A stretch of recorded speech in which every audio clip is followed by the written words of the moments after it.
수상한 조경업체의 꼬리에 꼬리를 무는 의혹. 안녕하십니까.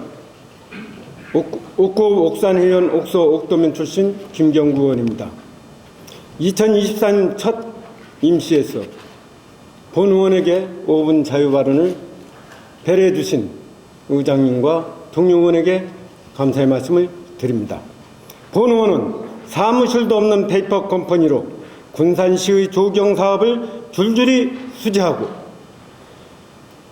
등기상 대표이사와 임원이 없는데도 아무런 제약 없이 군산시와 공사계약을 체결한 조경업체, 그리고 이 업체와 관련된 군산시의 의원 관련 의혹에 대한 발언을 하고자 합니다.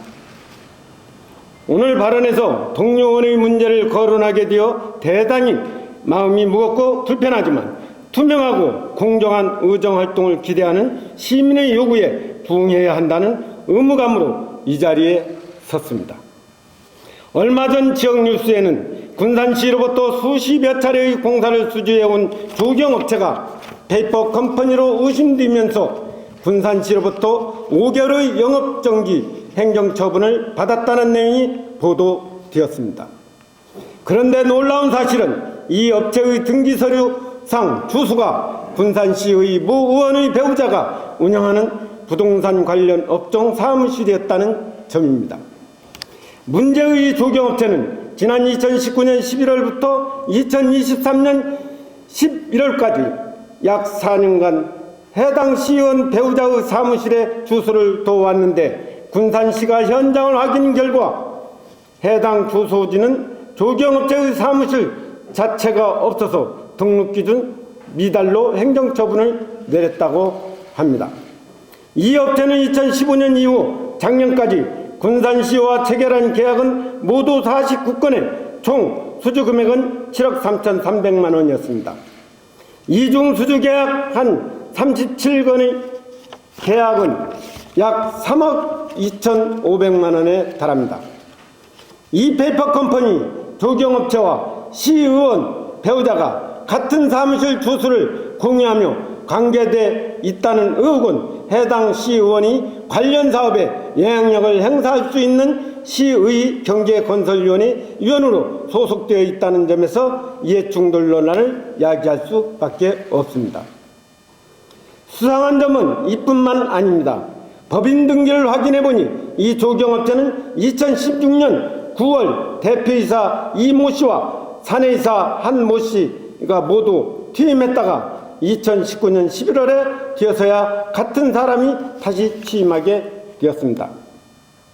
그런데 대표이사와 임원이 없었던 3년여 기간 동안에도 이 업체는 군산시와 수의계약 21건, 입찰계약 약 3건 등 총 24건의 계약을 체결하였습니다.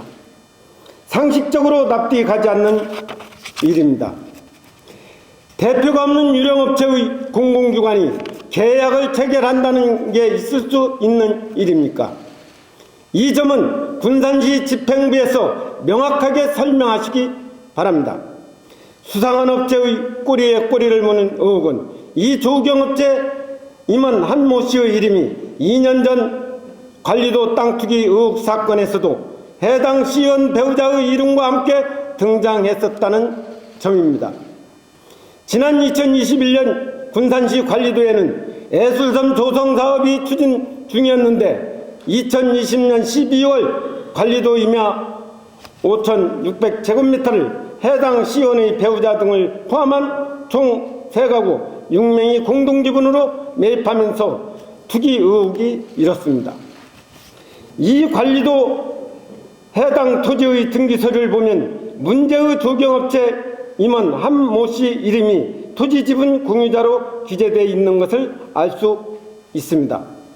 시의원 배우자의 페이퍼 컴퍼니 관련 의혹에 이어 2년 전에 관리도 땅 투기 논란까지 다시 소환된 것은 군산시의 명예와 도덕성에 흠집을 남긴 일입니다.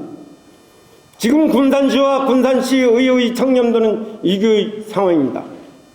최근 군산국민권익위원회의 발표가 2023년도 공공기관 지방의 종합청년도 평가 결과에 따르면 군산시 종합청년도는 4년 연속 하위권이 4등급에 머물렀으며 군산시의회는 기관의 부패를 나타낸 부패 거액률에서 전국 75개 기초시의 중 두 번째로 많이 부패 경험을 했다는 평가를 받았습니다.